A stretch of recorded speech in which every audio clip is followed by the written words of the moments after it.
Hello दोस्तों, वैदिक सभ्यता को हम पढ़ रहे हैं एंशिएंट हिस्ट्री के अंतर्गत। इस सीरीज को हम डिटेल वाइज कंप्लीट करेंगे।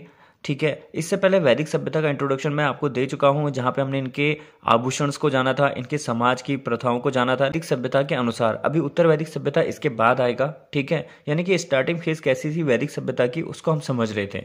ठीक है, अब इसी क्रम में आगे बढ़ेंगे। ठीक, वस्त्र देखिए, वास जो होता था मुख्य भाग को धारण करने वाला वस्त्र कहलाता था।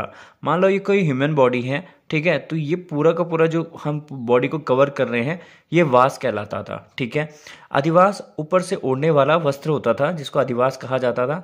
ये कुछ ऐसा समझ लीजिए जैसे घूंघट टाइप का होता है जिसको हम ऊपर से ओढ़ रहे हैं। ठीक, भोजन, भोजन क्या होता है, भोजन में क्या क्या खाते थे, मतलब उनके जो डिश थे उनका क्या नाम था, पकवानों के नाम क्या थे। क्षीर पकोदन, क्षीर पकोदन खीर को कहा जाता था।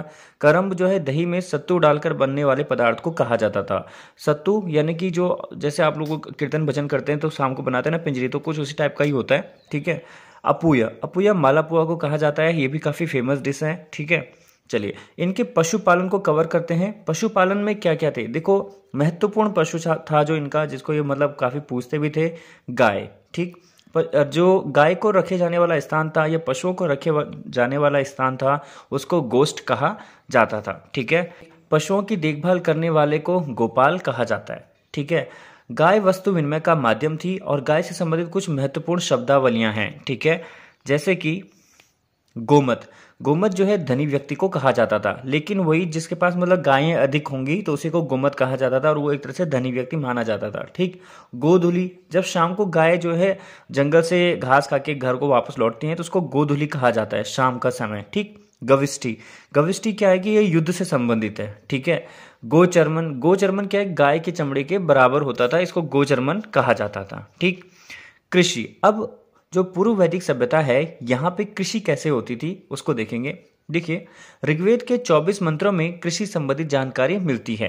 कृषि योग्य भूमि उर्वरा क्षेत्र को कहा जाता है। कभी सवाल आ जाए कि पूर्व वैदिक काल में कृषि योग्य भूमि को क्या कहा जाता है, तो उर्वरा कहा जाता है। हल को वैदिक समय में लागल कहा जाता था। ठीक है, और इसको लगाते समय जो बैल आगे रखे जाते थे या तो 6 रखे जाते थे, 8 रखे जाते थे और 12 रखे जाते थे। ठीक है, तभी हल लगाया जाता था। गाय के गोबर को शकन और करिश कहा जाता था। ठीक, जौ का इनको ज्ञान था तो जौ को ये धन्य और यव कहकर पुकारते थे। जौ को मतलब अन्य नाम धन्य और यव कहते थे। अवट, अवट जो है कुएं के लिए कहा जाता था और कुल्य, कुल्य जो है नहर को कहा जाता था। ठीक है, हर्द जो है तालाब के लिए प्रयुक्त किया जाता था। ठीक, शिल्प व्यवसाय, अब इनका शिल्प व्यवसाय कैसा था, ऋग्वेद में धातुओं के रूप में हिरण्य, सोना, अयस, तांबा का उल्लेख मिलता है। ठीक है, यानी कि ऋग्वेद में धातुओं का भी उनको ज्ञान था, हिरण्य और अयस, हिरण्य सोना और अयस तांबा। ठीक, प्रमुख व्यवसाय, वैदिक सभ्यता के जो पूर्व वैदिक काल था वहां पे किस तरह के व्यवसाय करते थे उसको देखते हैं। वासोवाय, कपड़े बनाने वाले को कहा जाता है। करमार, धातुओं का कार्य करने वाले को कहा जाता है। तक्षण, लकड़ी का कार्य करने वाले को कहा जाता है। ठीक है, साथ में रथकार, रथ बनाने वाले को कहा जाता है। भीषज, औषधि बनाने वाले को, और वाफ्ता, नाई को कहा जाता है। ठीक है, पणी, पणी जो है एक समुदाय था और यह व्यापार में निपुण होते थे, यानी कि जो व्यापारी होते हैं ना उनका एक विशेष समुदाय था जिसका नाम था पणी। ठीक है, धार्मिक जीवन, जो पूर्व वैदिक सभ्यता है इनका धार्मिक जीवन कैसा था, थोड़ा इस पे भी हम एक नजर डालेंगे। इंद्र, ठीक है, आर्यों का सर्वश्रेष्ठ देवता इंद्र थे। ठीक है, इनको पुरंदर भी कहा गया है। इंद्र को किस अन्य नाम से जाना जाता है, पुरंदर। ठीक है, ये सवाल भी कई बार पूछा जाता है। इंद्र की स्तुति में 200 सूक्त रचे गए, सूक्त नहीं सूक्त है ये। ठीक है, सूक्त रचे गए हैं। ठीक है, वरुण, सर्वाधिक आचरण करने वाला देवता इनको कहा गया है, इनको सृष्टि का कर्ता कहा गया है। ठीक, सूर्य, सूर्य की स्तुति के लिए, सूर्य की स्तुति जो है ये 5 रूपों में करते थे, 5 विभिन्न रूप में, जैसे सूर्य, सावित्र, मित्र, पूषण और विष्णु। ठीक है, सवित्र, सविता भी इनको कहा जाता है। ठीक है, इनकी जो स्तुति थी वो इंपॉर्टेंट है, कई बार पूछी जाती है। गायत्री मंत्र को कहा जाता है। ऋग्वेद के 3रे मंडल में गायत्री मंत्र उल्लेखित है और इनके जो रचयिता हैं वो है विश्वामित्र। ठीक है, नौवां मंडल जो है सोम देवता से संबंधित है और सबसे सुंदर देवी जो है उषा को माना जाता है। ठीक है। धौष, धौष यानी कि आकाश, इनको देवताओं का पिता कहा जाता है। वरुण सृष्टिकर्ता को कहा जाता है। सूर्य प्रकाश का देवता है। सविता सूर्य के रूप में पूजी जाती हैं। ठीक है। पूषण, पूषण वनस्पतियों के देवता को कहा जाता है। अश्विनो, अश्विनो नक्षत्र देवताओं के चिकित्सक को कहा जाता है। ठीक है। ऋग्वैदिक काल पूर्व वैदिक काल में ही दशराज युद्ध का वर्णन भी मिलता है। ठीक है। यह युद्ध परुष्णी रावी नदी के तट पर लड़ा गया था। परुष्णी जिसको अब हम आज की डेट में रावी नदी के नाम से जानते हैं। ठीक है। भरत जन के राजा जिनका नाम था सुदास, ठीक है, इनके द्वारा ये युद्ध लड़ा गया था और वैसे यही जीते भी थे और तथा इन्होंने 10 राजाओं के संघ के राजा सवर्ण को हराया था। ठीक है। और जो 10 राजा इस सवर्ण राजा के साथ थे, मतलब ये 10 अलग अलग राजा थे और इनका पूरा एक यूनाइट संघ था और एक तरफ अकेला सुदास था। ठीक है। और इन 10 राजाओं का जो संघ था उनका जो मेन लीडर था वो था सवर्ण। ठीक है ना। तो जो अन्य 10 राजा थे उनके नाम हैं अनु, द्रुहा, तुर्वश, यदु, पुरु, आलिन, पकत, भलानास, शिव और विष्णीन। ठीक है। सुदास के जो पुरोहित थे उन्हें वशिष्ठ कहा जाता है। 10 राजाओं के संघ को संगठित विश्वामित्र ने किया था। अनार्यों ने भी भाग लिया था। ठीक है। और उनका नेता भेद था। ठीक है। अब आते हैं वैदिक साहित्य में। इसके अंतर्गत वेद, ब्राह्मण, आरण्यक एवं उपनिषद आते हैं। ठीक। वेद संस्कृत भाषा के विद धातु से बना है जिसका अर्थ है जानना या ज्ञान प्राप्त करना। ठीक है। वेदों को श्रुति के नाम से भी जाना जाता है। जब वैदिक मंत्रों को एक स्थान पर संकलित या लिपिबद्ध किया गया तो इन्हें संहिता कहा गया। वेदों को संकलित करने वाले को कृष्ण द्वैपायन या वेद व्यास के नाम से जाना जाता है। ठीक है। वेदों को अपौरुषेय भी कहा गया है क्योंकि इनकी उत्पत्ति देवताओं से मानी जाती है, यानी किसी मनुष्य के द्वारा इनको नहीं बनाया गया है। प्रथम जो 3 वेद हैं उनको वेदत्री कहते हैं। ऋग्वेद, यजुर्वेद एवं सामवेद इसके अंतर्गत आता है। ठीक है। और वैसे में वेदों की संख्या 4 है, इसी में एक लास्ट अथर्ववेद जुड़ जाता है। सबसे पहले ऋग्वेद की बात करते हैं। ठीक है।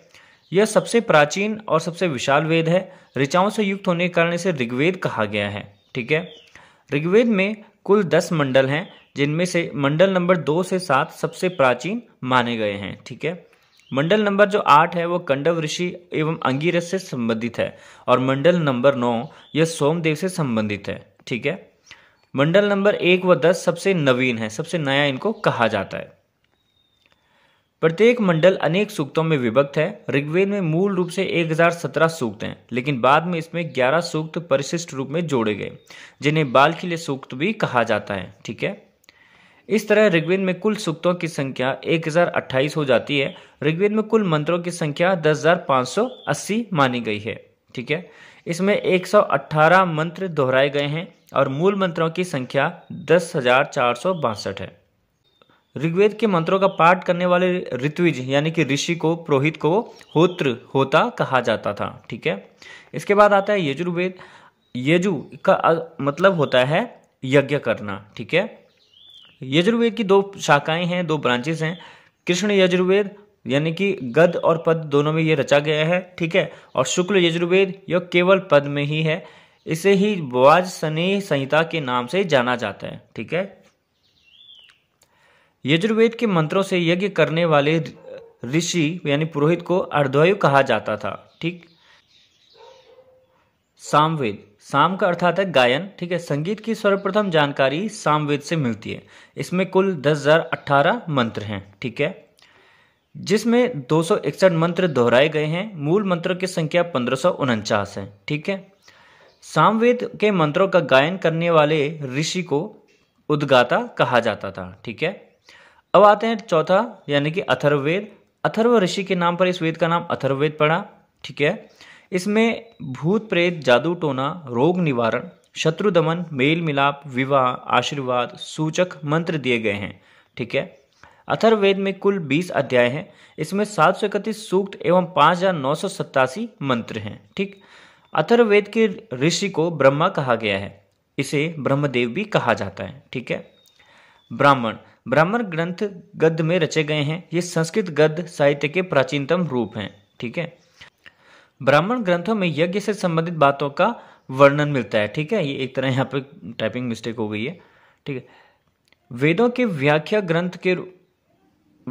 व्याख्या जो है ना ग्रंथ के रूप में भी हैं, इसलिए प्रत्येक वेद के अपने अपने ब्राह्मण ग्रंथ रचे गए हैं। ठीक है, महत्वपूर्ण ब्राह्मण ग्रंथ है ऐतरेय ब्राह्मण, जिसकी रचना महिदास ऐतरेय ने की थी। ठीक है, इसी ग्रंथ में शुनाशेप आख्यान भी मिलता है। ठीक है, ये महत्वपूर्ण है, कभी पूछा जाता है कि शुनाशेप आख्यान किसमें मिला है। ठीक है, यजुर्वेद का महत्वपूर्ण ब्राह्मण ग्रंथ है शतपथ ब्राह्मण, जिसकी रचना याज्ञवल्क्य ऋषि ने की थी। 100 अध्याय होने के कारण इसका नाम शतपथ ब्राह्मण पड़ा था। ठीक है, इसमें जल प्रलय की कथा, पुरुरवा उर्वशी आख्यान तथा अश्विनों द्वारा च्यवन्य ऋषि को यौवन दान की कथा है। ठीक है, सामदेव का महत्वपूर्ण ब्राह्मण ग्रंथ है पंचविश ब्राह्मण, जिसकी रचना तांड्य ऋषि ने की थी, इसलिए इससे तांड्य ब्राह्मण के राजा का वर्णन इसमें आता है। ठीक है, वृत्य सोम का वर्णन भी है। अनार्यों को आर्यों में शामिल किया गया था इस वृत्य सोम के द्वारा। एक्चुअली ये एक यज्ञ है। ठीक है ना, वृत्य सोम। ठीक है, और इसको करने से जो है जो अनार्य थे उनको आर्यों में शामिल कर दिया गया था। ठीक है, सामवेद का दूसरा ब्राह्मण ग्रंथ है षष्ठविश ब्राह्मण, जिसकी रचना अद्वात्र ऋषि ने की थी, इसलिए इसे अद्वात्र ब्राह्मण के नाम से भी जाना जाता है। ठीक है, इसमें अकाल भूकंप जैसी प्राकृतिक आपदाओं से के बारे में बताया गया है। ठीक है, कि उनसे कैसे मुक्ति पाई जा सकती है। अथर्ववेद का ब्राह्मण ग्रंथ है गुपत ब्राह्मण, जिसकी रचना गुपत ऋषि ने की थी। इसमें ओम एवं गायत्री मंत्र का महत्व बताया गया है। ठीक है, इसके बाद आते हैं अरण्यक। अरण्यक जो है जंगल से संबंधित होते हैं, मतलब इनको जंगल में जाके पढ़ा जाए तो एकांत में इनको मतलब बेहतर तरीके से समझा जाता है। ठीक है, अरण्यकों की रचना ब्राह्मण ग्रंथों के बाद हुई थी। ठीक है, सेम वही चीज समझने के लिए आपको जंगल एकांत की आवश्यकता होती है। ठीक है, अरण्यकों में आध्यात्मिक एवं दार्शनिक बातों का उल्लेख किया गया है। ठीक, ऋग्वेद का ऐतरेय आरण्यक, यजुर्वेद का शतपथ आरण्यक, सामवेद का छंदोग्य आरण्यक रचा गया है। ठीक है, अथर्ववेद का कोई भी आरण्यक नहीं मिलता है, तो ये इंपॉर्टेंट हो जाता है कि कौन से वेद का आरण्यक नहीं मिलता है, रचा नहीं गया है, तो वह है अथर्ववेद। ठीक है, इसके बाद आते हैं उपनिषद। वैदिक साहित्य का अंतिम भाग होने के कारण उपनिषदों को वेदांत कहा गया है। ठीक है, उप अर्थात समीप तथा निषद माने बैठना, अर्थात गुरु के समीप बैठकर इसके गूढ़ रहस्य को समझना, इसलिए इसका नाम उपनिषद पड़ा है। ठीक है, उपनिषदों में आध्यात्मिक एवं दार्शनिक बातों का चरमोत्कर्ष देखने को मिलता है। उपनिषदों में ब्रह्मा, आत्मा एवं मोक्ष के विषय में बताया गया है, इसलिए इन्हें ब्रह्म विद्या, आत्म विद्या एवं मोक्ष विद्या भी कहा जाता है। ठीक है, उपनिषदों को वेद रूपी समुद्र का मथा हुआ अमृत तत्व कहा जाता है, कभी ये पूछ लिया जाए तो। उपनिषदों की संख्या 108 बताई जाती है, यद्यपि कुछ ही उपनिषद उपलब्ध हैं। ऐतरेय एवं कौशिकी उपनिषद का संबंध ऋग्वेद से है। तैत्तरीय उपनिषद में गुरु शिष्य संबंधों की आदर्श रूपरेखा मिलती है, इसका संबंध कृष्ण यजुर्वेद से है। कठोपनिषद में यम नचिकेता संवाद मिलता है, इसका संबंध भी कृष्ण यजुर्वेद से है। बृहदारण्यक उपनिषद सबसे प्राचीन उपनिषद है, इसी में राजा जनक के दरबार में यज्ञवल्क्य एवं गार्गी के बीच हुए शास्त्रार्थ का वर्णन है, इसका संबंध शुक्ल यजुर्वेद से है। ईशोपनिषद में गीता के निष्काम कर्म का उल्लेख मिलता है, इसका संबंध भी शुक्ल यजुर्वेद से है। छंदोग्य उपनिषद में देवी की पुत्र कृष्ण का सर्वप्रथम उल्लेख मिलता है, इसका संबंध सामवेद से है। ठीक है, मुंडकोपनिषद में सत्यमेव जयते का उल्लेख मिलता है, इसका संबंध अथर्ववेद से है। ठीक है, वैदिकोत्तर साहित्य। अब थोड़ा सा देखेंगे वैदिकोत्तर साहित्य। वेदांग। ठीक है, वेदों को जानने एवं समझने के लिए वेदांगों की रचना की गई, इनकी संख्या 6 है। ठीक है, सबसे पहला है शिक्षा। शिक्षा वैदिक शब्दों के शुद्ध उच्चारण हेतु शिक्षा की रचना की गई। वामज्य ऋषि द्वारा रचित गायलम नामक ग्रंथ है, जो प्राचीनतम ग्रंथ है। ठीक है, कल्प विधि विधानों का वर्णन है इसमें, इनकी संख्या 3 है। ठीक है, सबसे पहला है श्रोत, जो सूत्र संबंधी है। दूसरा है ग्रह, जो सूत्र लौकिक एवं परलौकिक जीवन के विधि विधान से संबंधित है। धर्मसूत्र राजा प्रजा के अधिकार एवं कर्तव्य से संबंधित है। ठीक है, तीसरा आता है व्याकरण, भाषा को वैज्ञानिक रूप देने के लिए पाणिनि द्वारा रचित अष्टाध्यायी इससे संबंधित है। ठीक है, निरुक्त वैदिक शब्दों की उत्पत्ति एवं अर्थ ऋषि कश्यप का निघंटु इसी से संबंधित है। छंद वैदिक मंत्रों के लक्षण एवं विशेषताओं में, ठीक है, विशेषताओं को समझने के लिए पिंगल का छंद शास्त्र है। ठीक है। ज्योतिष ब्रह्मांड एवं नक्षत्रों की जानकारी लगध मुनि का वेदांग ज्योतिष। ठीक है। स्मृतियां मनुस्मृति सबसे प्राचीन स्मृति है। ठीक है। अन्य स्मृतियों में यज्ञवल्क्य स्मृति, नारद स्मृति, ठीक है, बृहस्पति स्मृति, कात्यायन स्मृति एवं विष्णु स्मृति सबसे महत्वपूर्ण है। ठीक है। उपवेद इनकी संख्या 4 है। धनुर्वेद युद्ध संबंधी जानकारी है, इसमें संबंध ऋग्वेद से है इसका। ठीक है। शिल्प वेद शिल्प व्यवसाय की जानकारी होती है इसमें और इसका संबंध यजुर्वेद से है। गंधर्व वेद संगीत आदि की जानकारी होती है इसमें और इसका संबंध सामवेद से है। ठीक है। आयुर्वेद चिकित्सा संबंधी जानकारी है इसमें और इसका संबंध अथर्ववेद से है। उत्तर वैदिक काल, अब उत्तर वैदिक काल यहां से आगे शुरू हो रहा है। उत्तर वैदिक काल में आर्यों का पूर्व की ओर विस्तार होना शुरू हुआ था। ठीक है।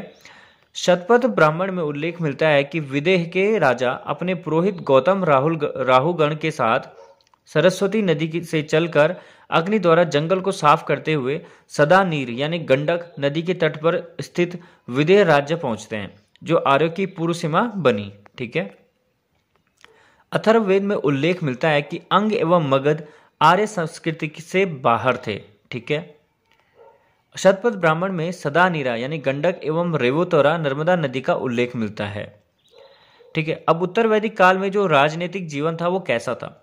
उत्तर वैदिक काल में कबीलाई व्यवस्था टूटने लगी और कबीले आपस में मिलकर क्षेत्र पर आधारित होने लगे थे। अपेक्षाकृत बड़े राज्यों का निर्माण करने लगे थे ये। ठीक है। अब जन के स्थान पर जनपदों का निर्माण होने लगा था। जन क्या था? मैंने कहा था जो कबीले होते थे उसको जन कहा जाने लग गया था। ठीक है। भरत एवं पुरु कबीले आपस में मिलकर कुरु राज्य का निर्माण करते हैं। ठीक है। इसी प्रकार क्रीवी एवं तुर्वश मिलकर पांचाल राज्य का निर्माण करते हैं। इस काल में राज्य का लोकप्रिय स्वरूप राजतंत्रात्मक था। ठीक है। यद्यपि गणतंत्र राज्यों का भी उल्लेख इसमें मिलता है। ठीक है। राजा का पद वंशानुगत होता था लेकिन राजा का निर्वाचन भी किया जाता था। ठीक, ये था इसका राजनीतिक प्रशासन कैसा था, मतलब उत्तर वैदिक काल में। अब यहाँ पे राज्य के प्रकार हैं कि राज्य के प्रकार कैसे थे। ठीक है। अलग अलग टाइप के राज्य के प्रकार हैं, वो भी देख लीजिए। सबसे पहला है भोज्य राज। ठीक है। भोज्य राज जो है ना दक्षिण क्षेत्र था, जो दक्षिण क्षेत्र को कहा जाता था। ठीक है। यहाँ का जो शासक था उसे भोज कहा जाता था। ठीक है। और ये अधीनस्थ थे।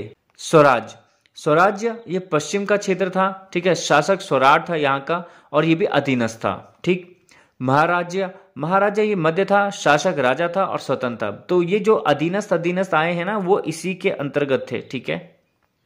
साम्राज्य जो है पूर्ववाद क्षेत्र था, इसका शासक सम्राट था। अब ये स्वतंत्र भी था और शक्तिशाली भी था। ठीक है।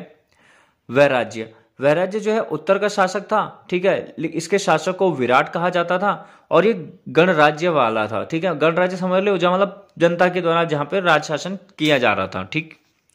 इस काल में राजा का राज्याभिषेक भी होता था। ठीक है। तो आप समझ सकते हो कि कहाँ ऐसा होता रहा होगा। राज्याभिषेक के बाद राजा का प्रथम कर्तव्य रत्नियों यानी जो पदाधिकारी होते हैं उनके प्रति सम्मान प्रकट करना होता था। ठीक है। इस अनुष्ठान को रत्नहवि ईस्ट कहा जाता था। रत्नहवि ईष्टि कहा जाता था। ठीक है। इसमें राजा अपने पदाधिकारियों के घर जाकर उसका सम्मान करता था। ठीक। राजा जिस क्रम से पदाधिकारियों के घर जाता था वही उसकी स्थिति का सूचक भी होता था। ठीक है। राजा की सहायता के लिए सभा एवं समिति नाम की परिषदें होती थीं।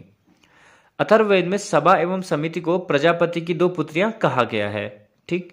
राजा के पदाधिकारी शतपथ ब्राह्मण में 12 रत्नियों का उल्लेख देखने को मिलता है। सेनानी। ठीक है। अब जो 12 रत्नी है वो कैसे, उनको देख लीजिए। सेनानी राजा का प्रमुख पदाधिकारी था, सैनिक कार्य में सहायता करने वाला था। ठीक। पुरोहित धार्मिक कार्य संपन्न करता था। युवराज राजा का उत्तराधिकारी होता था। ठीक।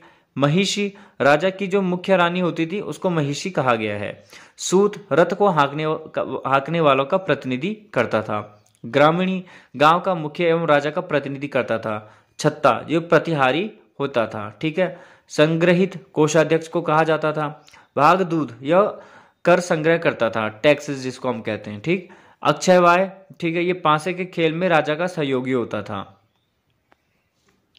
पालागाल, ठीक है, ये विदूषक होता था। ओविक कर्तन पशुओं एवं चारागाहों की देखभाल को करने वाला होता था, ठीक है। यहाँ पे एक चीज है बलिकर, जो मैंने आपको पहले बताया था कि जिसमें जो है ना कोई भी जो राजा के अधीनस्थ होते हैं, कोई भी साम्राज्य के लोग, आम जनता, वो राजा को कर देती है, तो उसका एक उपज का हिस्सा है, वो है 1/16 भाग, ठीक है ना, इतना उनको देना होता था अपनी उपज का, ठीक है। ठीक, तो इस वीडियो में इतना ही, फिर हम आगे बढ़ेंगे, हम इसको कंप्लीट कर देंगे, ठीक है। चलिए, धन्यवाद। पहली बार आए तो सब्सक्राइब कर जरूर कर लेना अगर आपको लगता है इन्फॉर्मेशन अच्छी है तो।